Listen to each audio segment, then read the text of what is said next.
Confie-toi en l'Éternel, ton Dieu. Ne t'appuie pas sur ton intelligence. Dans toutes tes voies, reconnais-le, et ton sentier il aplanira. Ne t'inquiète pas pour demain, car il tient tout entre ses mains.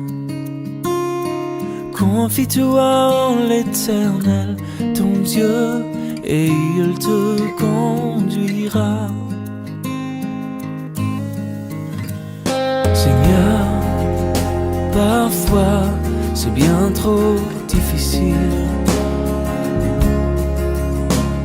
de garder mes yeux sur toi, même quand les choses ne vont pas. Et si je ferme les yeux et regarde aux cieux, je peux entendre ta voix qui me redit: confie-toi en l'Éternel, ton Dieu. Ne t'appuie pas sur ton intelligence. Dans toutes tes voies, reconnais-le, et ton sentier il aplanira. Ne t'inquiète pas pour demain, car il tient tout entre ses mains. Confie-toi en l'Éternel, ton Dieu, et il te conduira.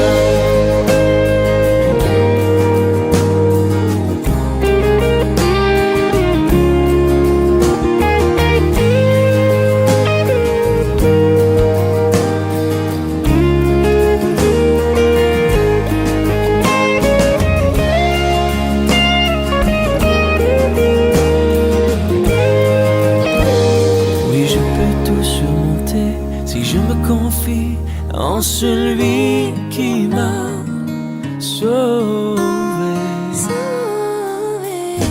Confie-toi en l'Éternel, ton Dieu. Ne t'appuie pas sur ton intelligence. Dans toutes tes voies, reconnais-le, et ton sentier il aplanira. Oh, ne t'inquiète pas pour demain, car il tient tout entre ses mains. Confie-toi en l'Éternel, ton Dieu, et il te conduira. Et il te conduira. Et il te conduira.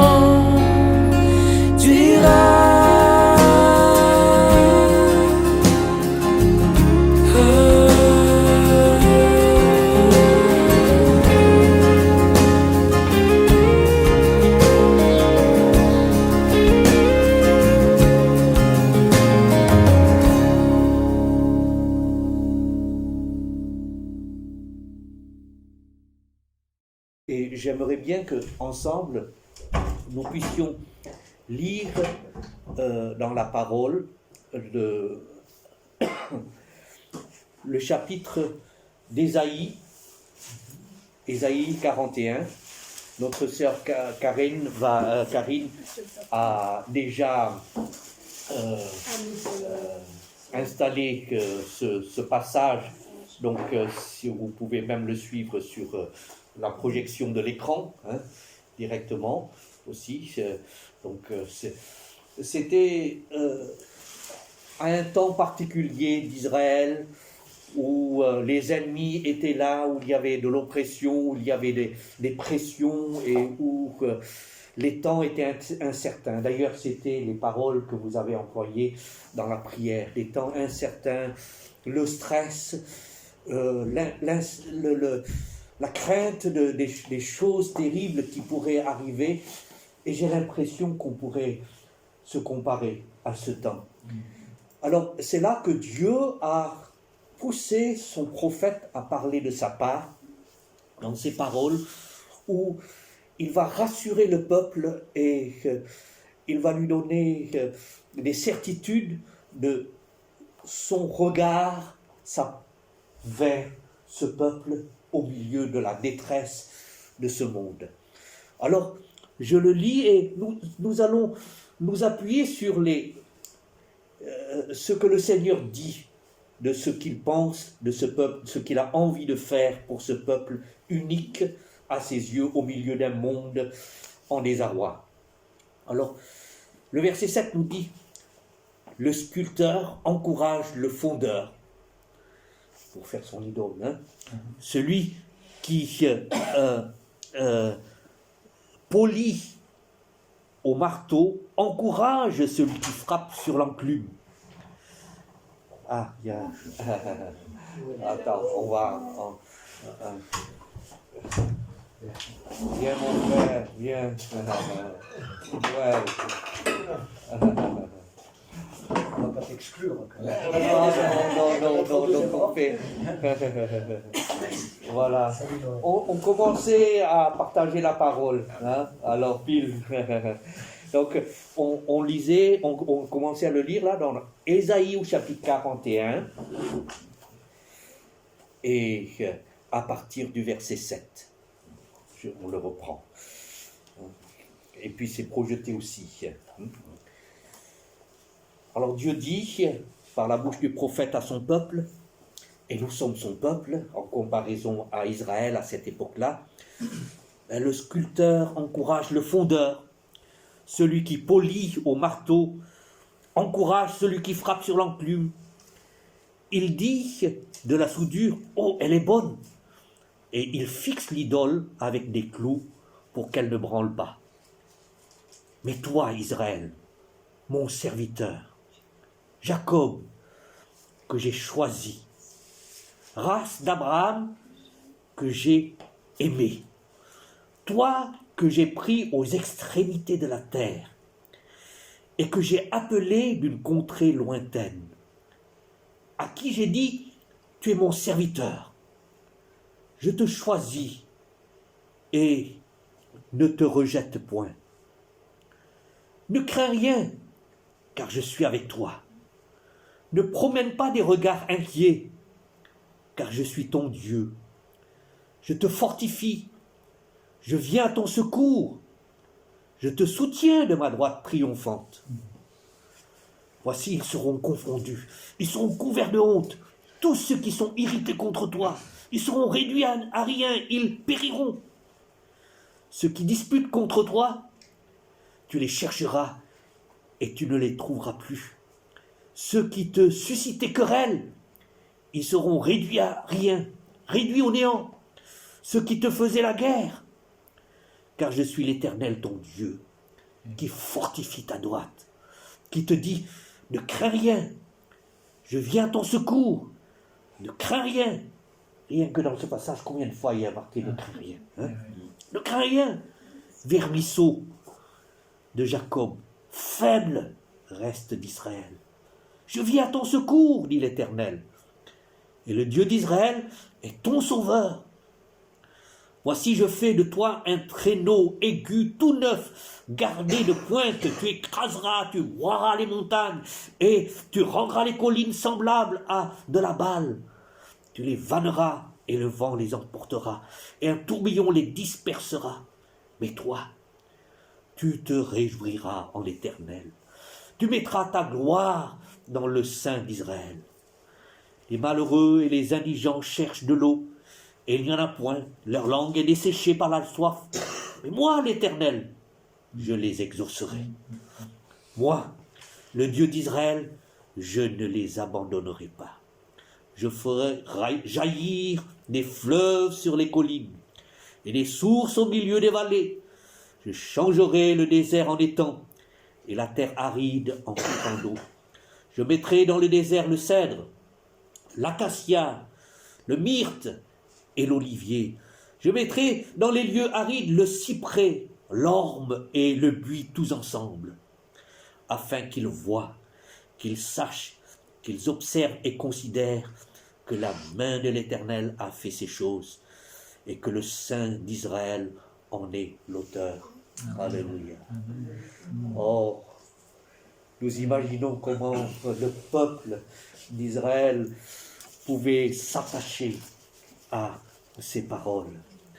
Et quelque part, puisque la Bible nous laisse ce texte, nous pouvons, nous aussi, on peut projeter si tu veux, hein, on continue, peut-être comme ça c'est bien, nous pouvons aussi nous saisir de ces paroles. Et j'ai pensé tout simplement revoir avec vous quelques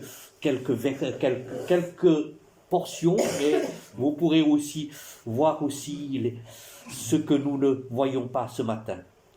Dieu dit, et me dit, et nous dit, je t'ai choisi. Ça, c'est au verset 9. Je t'ai choisi. Vous vous rappelez, il y a quelques dimanches, on avait parlé du choix de Dieu pour nous adopter. Hein? Et je me rappelle Luc qui disait, ah là là, c'est vrai, c'est combien, quand on voit les adoptions hein, qui se passent, donc c'est pas quelque chose de naturel, mais c'est voulu, choisi. Hein? Et dans Jean, au chapitre 15, verset 16, il est dit, ce n'est pas vous qui m'avez choisi. Mais c'est moi. Je vous ai choisi. Et je vous ai établi afin que vous alliez et que vous portiez du fruit et que votre fruit demeure, afin que ce que vous demanderez au Père en mon nom, il vous le donne. Il dit, je vous ai choisi pour que vous alliez. Il veut nous jeter dans la vie, nous donner toute la force, au lieu d'être timorés, bloqués dans notre coin, effrayés par l'avenir. Je vous ai choisi. Il ne nous choisit pas parce qu'on est meilleur que les autres. En plus, là, il est dit, je te choisis, Jacob. Jacob, le tricheur, le supplanteur, le magouilleur, tout ça. Voilà. Il nous a choisis, pas parce qu'on est bien, on ne comprend pas son amour. Avant sa naissance, il était déjà... C'est formidable, voilà. Avant notre naissance, il nous a choisis. Alors, n'est-ce pas extraordinaire? Que nous puissions commencer l'année en se disant ça. Je suis choisi par Dieu. Je suis choisi. Après, toujours dans ce verset, il dit, je suis allé te chercher au fin fond des extrémités du monde, des coins paumés. Hein? Je suis allé te chercher et je t'ai saisi. Je t'ai saisi.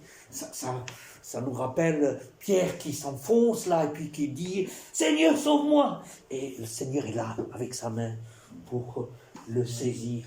Ça nous rappelle ces textes ou ces descriptions de brebis qui tombent le long du précipice de la falaise et que le berger va pour saisir.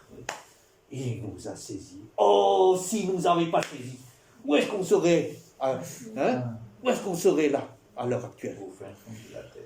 Oui, ça serait peut-être plus là maintenant même. Il m'a saisi, hein. Il m'a saisi. Et dans la Bible, on voit plusieurs fois, même dans le Nouveau Testament, Jésus tendre la main vers celui que tout le monde repousse, le lépreux. Lui, le pur, qui tend la main vers l'impur. Je t'ai saisi, je le veux, sois pur. Et le prenant par la main. Oh, que le Seigneur est formidable. L'accueil du Seigneur. Je t'ai saisi. Je t'ai saisi. Amen. On peut imaginer cela. Je t'ai saisi. Je t'ai saisi. Voilà. 2022, je t'ai saisi. Alléluia. Tu es avec moi. Je t'ai appelé. Toujours au verset 9. Je t'ai appelé. Je t'ai appelé. Et il n'a pas appelé, il nous a appelés de façon spécifique, personnelle. Il nous a appelés par notre nom quand il a dit Zachée. Personne ne lui a dit le nom. Et où il est? Zachée, hâte-toi de descendre. Il nous connaît. Et notre nom nous identifie d'une manière unique et personnelle. Et quand la Bible dit « je t'ai appelé par ton nom », c'est que nous ne sommes pas un numéro de sécurité sociale ou de je ne sais pas quoi. Non, non, non. Nous sommes une personne qu'il connaît de façon particulière, avec nos caractéristiques, avec notre personnalité, avec nos talents, comme avec nos failles. Mais il sait que c'est toi. C'est toi. Je t'ai appelé. Quelle grâce, par ton nom. Je suis unique. Je suis unique. Je n'ai pas besoin de me comparer à quelqu'un d'autre. Si c'était sur la base des qualités, non, non, non. Je t'ai appelé par ton nom. Tu es unique pour moi. Et qu'on se le dise, parce qu'on vit dans un monde où on se sent tellement abandonné ou seul au milieu de la foule. Je t'ai appelé. Et il dit toujours dans ce verset 9, j'ai dit, tu es mon serviteur. Tu es mon serviteur. En même temps qu'il nous appelle dans notre misère, par grâce, dès le démarrage, il prononce une parole de noblesse, d'utilité, qui ne correspond pas au moment où il nous a choisis, où il nous appelle dans notre misère. Il dit, j'ai dit, tu es mon serviteur. Moi, je trouve que c'est extraordinaire. Il aurait pu attendre pour qu'il y ait un tel progrès qu'enfin il dit, bon, ok, maintenant, je suis mon serviteur. Mais il prononce des paroles d'encouragement et il nous voit déjà dans ce que nous allons être, comment nous allons grandir et lui ressembler ou marcher dans les choses qui lui plaisent, qui soient utiles. Vous vous rappelez d'un certain nom, Onésime. Vous connaissez ce petit bonhomme-là dans l'épître à Philémon, qui était un esclave de Philémon, et après il a fait n'importe quoi, il a volé chez son patron, et il est parti avec ça, c'était un serviteur, et finalement, ils se sont retrouvés, il a dû être arrêté, il s'est retrouvé en prison, et dans la prison il y avait Paul. Et Paul, le prisonnier, a amené Onésime à la conversion. Et Onésime l'aide dans la prison et tout ça. Et puis finalement, il découvre qu'il était le serviteur, l'esclave, à cette époque c'était des esclaves, chez Philémon. Et Philémon, c'est un chrétien que Paul connaît. Alors, l'épître de Paul à Philémon, c'est une lettre qu'il écrit à Philémon pour plaider la cause à l'égard d'Onésime, en lui disant, tu sais, ton esclave, là, qui t'a fait tant de tort, et tout, il est devenu maintenant un frère en Christ, dans la prison, dans la misère, mais il a été transformé. Et s'il doit quelque chose, mais moi-même, Paul, je voudrais vous aider dans la réconciliation, dans l'accueil. Je suis prêt même à payer ce que Onésime a fait contre toi. Et tu sais, Onésime, avant, il était néfaste. Il était inutile pour toi. Mais maintenant, il porte bien son nom. Il est utile. Parce que Onésime, ça signifie utile. Oui, voilà, c'est le mot, ça signifie utile. Alors c'est pour ça que dans la lettre, il fait un jeu de mots quand il dit, avant, Onésime, t'étais inutile, mais maintenant il est utile. Maintenant il est vraiment Onésime, il porte vraiment le nom. C'est pas de la théorie. C'est formidable que le Seigneur nous voit dans notre misère, mais il voit plus loin. Et il a foi en nous. Nous avons foi dans le Seigneur. Mais le Seigneur, il nous prend dans notre misère et il a foi en nous pour qu'on change. Tu es mon serviteur. Et il me forme patiemment pour que ça s'accomplisse. de cette manière-là. Quand je lis dans 1 Thessaloniciens, car on raconte à notre sujet quel accès nous avons eu auprès de vous et comment vous vous êtes convertis à Dieu en abandonnant les idoles pour servir le Dieu vivant et vrai, que nous attendons des cieux, son Fils, etc. Pour servir. Maintenant, on a un autre but dans la vie. On ne vit pas n'importe comment. On s'est converti, dit l'apôtre aux Thessaloniciens, vous vous êtes convertis, vous avez été arrachés des ténèbres pour maintenant vivre une vie de serviteur pour la cause du Seigneur. Dès que le Dieu nous a appelés, comme tu l'as dit, avant même qu'on soit né, il calculait cela, pour cela. Alléluia. Je t'ai appelé mon serviteur.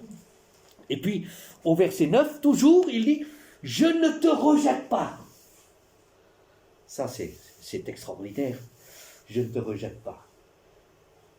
C'est le diable qui souvent cherche à nous culpabiliser par nos erreurs, par nos échecs, par nos fautes, même quand on est dans les voies du Seigneur. Qui d'entre nous ce matin n'a pas eu, et on aura encore, parce qu'on fera encore des glissades ici ou là, où on doit apprendre à se fortifier, etc. Mais qui d'entre nous ne s'est pas laissé comme découragé par ces sentiments d'échec et de misère, et que le diable, il profite de nous, pour nous enfoncer davantage quand nous sentons notre misère, au lieu de nous entraîner à nous repentir et à marcher de l'avant. Lui, il nous écrase. Tu as raison, tu ne mérites plus rien. Allez, abandonne le Seigneur, tu es tombé trop bas et puis lâche. L'apôtre Paul dit aux Corinthiens, il dit, savez-vous que la tristesse selon Dieu, quand Dieu travaille notre cœur, la tristesse selon Dieu produit une repentance à salut dont on ne se repent jamais. Tandis que la tristesse du monde produit la mort. Dieu, des fois, nous pousse à cette tristesse, à ce sens de la culpabilité, mais pour nous conduire vers la vie au travers de la repentance. Mais le monde ne connaît pas l'amour de Dieu. Le monde va nous entraîner au découragement et à faire comme même comment il a fait la Judas. Il est allé se pendre. Ça, c'est la tristesse selon le monde et selon le diable. Mais la tristesse selon Dieu, c'est la même chose pour Pierre dans le même temps où il a renié, mais méchamment, le Seigneur, mais il s'est repenti. Il s'est repenti, il pleurait. Et le Seigneur lui dit, mais Pierre, j'ai prié pour toi, et quand tu vas te relever, malgré tout ça, mais tu vas apprendre de cette chute pour pouvoir fortifier les autres, aider les autres. Ça, c'est extraordinaire. D'ailleurs, c'est l'apôtre Jean qui dit, si nous marchons dans la lumière, comme lui-même est dans la lumière, nous sommes alors mutuellement en communion et le sang de Jésus, son Fils, nous purifie de tout péché. Si nous, chrétiens, nous disons que nous n'avons pas de péché et que nous sommes parfaits, nous nous séduisons nous-mêmes et la vérité n'est point en nous. Mais si nous confessons nos péchés, il est fidèle et juste pour nous les pardonner et pour nous purifier de toute iniquité. Si nous disons que nous n'avons pas péché, nous le faisons menteur et sa parole n'est point en nous. Mes petits enfants, je vous écris ces choses afin que vous ne péchiez point, et si quelqu'un a péché, nous avons un avocat auprès du Père, Jésus-Christ, le juste. Alléluia. C'est de beaux passages. Je ne te rejette pas. Je ne te rejette pas. Ne te laisse pas enfoncer dans la culpabilité, mais on peut toujours régler les choses avec mon amour, avec ce que j'ai fait pour toi à la croix. Alléluia. Il dit au verset 10, « Je suis avec toi ». On a besoin d'entendre ça, hein, face à 2022. « Je suis avec toi ». Tu n'es pas seul. Non, tu n'es pas seul, tu n'es pas seul. Que tu passes dans la tempête, que tu sois en prison, comme tout à l'heure on parlait de l'apôtre Paul, etc. Je suis avec toi. Que tu passes comme Jacob, qui était dans la nuit et qui faisait face à son frère qui va, venir se venger, etc. Jacob, il tremblait. Et puis l'ange est venu. Et l'ange, c'était le Seigneur personnifié. Ils se sont battus. Et Jacob s'est accroché à cet ange en disant « Mais bénis-moi, bénis-moi, j'ai besoin. » Et il ne l'a pas laissé aller. Ça, c'est formidable. Après, plus tard, après la bénédiction de Dieu, il disait « Dieu était dans ce lieu. Dieu s'est révélé à moi et je ne le savais pas. Il était présent. Je pensais que j'étais tout seul. Mais non, j'étais pas tout seul. J'étais avec le Seigneur. Il veille sur moi. Hein? Ma soeur, Dieu est avec toi. Je ne suis... T'es pas seul. Alléluia. Mes soeurs, mon frère, mes frères. Je suis avec toi. Et même, toujours au verset 10, il dit, « Je suis ton Dieu. Je suis ton Dieu. » C'est-à-dire, tu sais, c'est pas n'importe qui est avec toi. Si c'est un être humain avec sa propre faillite et ses propres faiblesses, il fait le maximum pour te soutenir. Mais c'est différent. Moi, je suis Dieu. Je domine toutes choses. Je ne suis pas un homme. Je suis le grand. Et toi, tout petit, je te prends avec moi et tu es avec moi. Avec moi. Je suis ton Dieu. Je domine tes circonstances. Sur tout ce qui compose ta vie. Même quand Ésaïe, au chapitre 6, vous pouvez décrire ce moment où le roi Osias était mort, il dit, l'année de la mort du roi Osias, j'ai vu le Seigneur assis sur son trône. Alléluia. Quand tout s'écroule, Dieu est toujours sur le trône. Et c'est ce Dieu qui est au-dessus de tout, au-dessus de toutes mes circonstances qui s'écroulent. Il est avec moi. Je suis avec toi. Et je suis ton Dieu. Je suis personnellement, je ne suis pas le Dieu de l'univers, impersonnel. Je suis grand et magnifique, mais je suis ton Dieu. Je t'ai appelé par ton nom. Il y a une relation spéciale entre toi et moi. Ça va nous aider à traverser 2022 si nous réalisons toutes ces paroles que le Seigneur veut dire à son peuple et à chacun de son peuple. Je suis ton Dieu. Il dit encore, toujours verset 10, je te fortifie par ma droite triomphante. Je t'affermis physiquement. Physiquement. Nous pouvons encore dire, Seigneur, guéris-moi. Émotionnellement, quand je suis avec des blues qui traversent ma vie, pour une raison ou pour une autre. Qui n'a pas de blues dans sa vie, hein? Qui ne traverse pas des choses comme cela?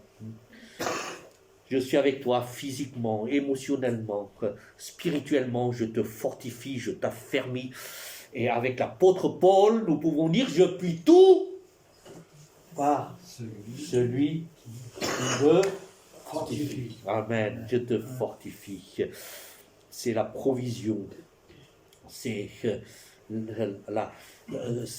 la grâce que le Seigneur nous accorde quand il nous dit toutes ces belles promesses. Je te fortifie. Et quand il est dit dans 3 Jean chapitre 1 verset 2, il est dit, bien-aimé, je souhaite que tu prospères. je te fortifie. Que tu prospères, que tu sois fort à tous égards et sois en bonne santé comme prospère l'état de ton âme. Physiquement, émotionnellement, tout. Je te fortifie pour que tu ailles de l'avant. Vous connaissez ce texte d'Ésaïe 5,40 quand il est dit « Il donne de la force, je te fortifie, à celui qui est fatigué. » Et il augmente la vigueur de celui qui tombe en défaillance.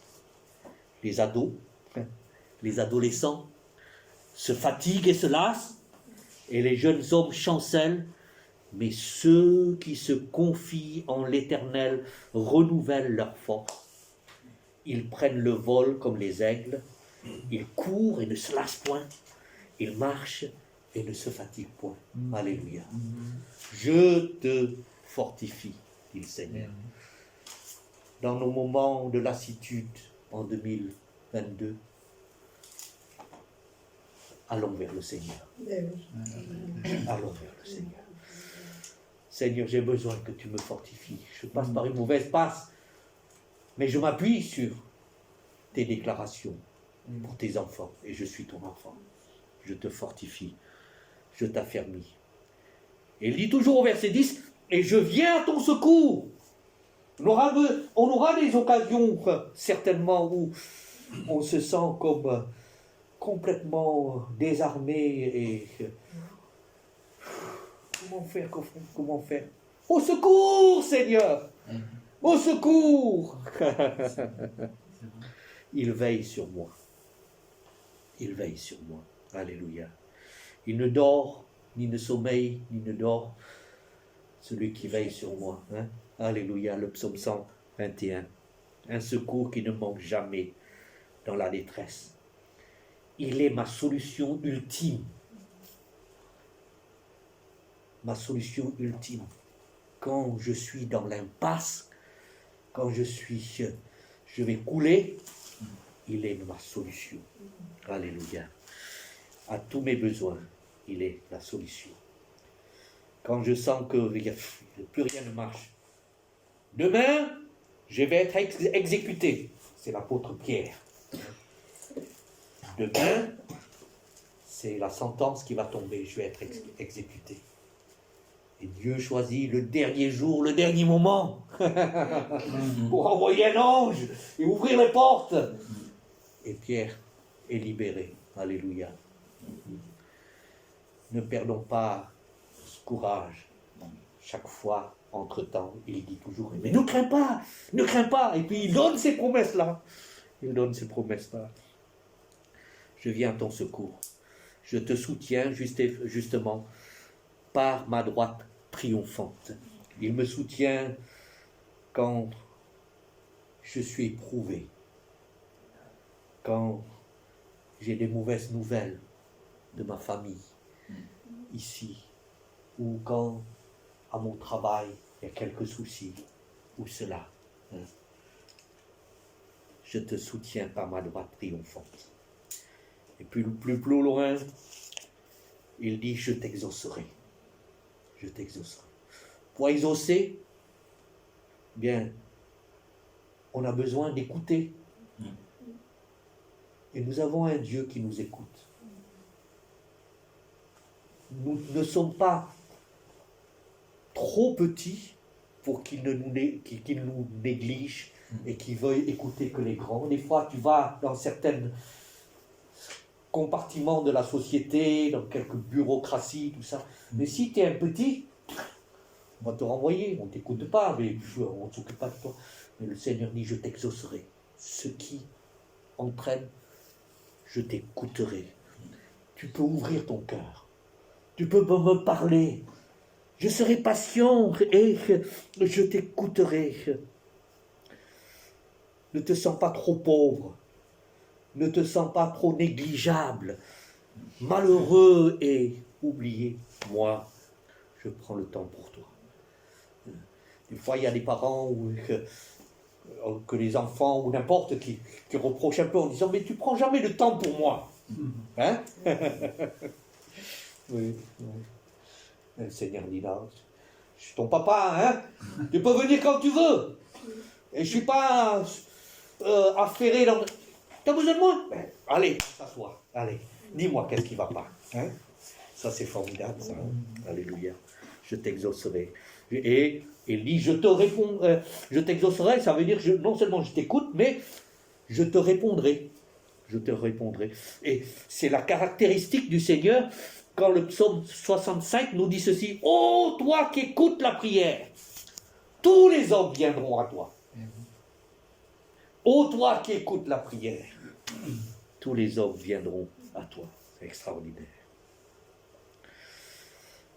Et enfin, bon, j'ai choisi quelques portions, mais le dernier que j'ai choisi, c'est je ne t'abandonnerai pas. Alléluia.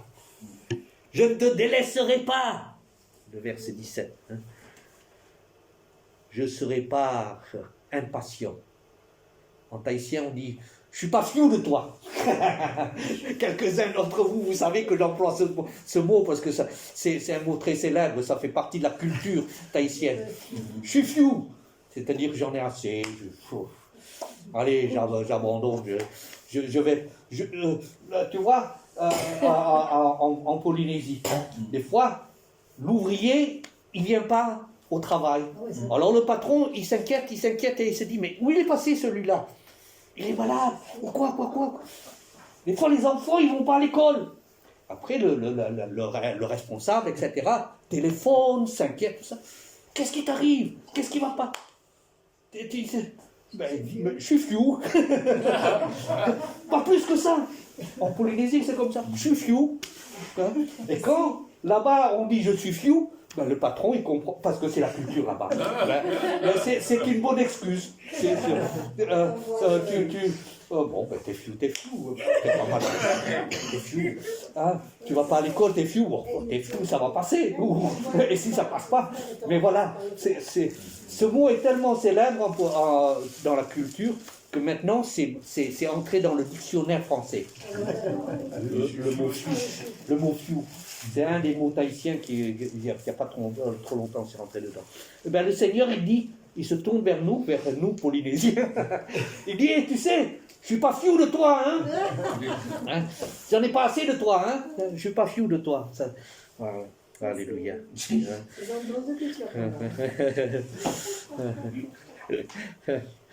Oui. Vous savez, Jacques Brel qui chantait ce chant, ne me quitte pas. Ne me quitte pas. Vous connaissez, hein?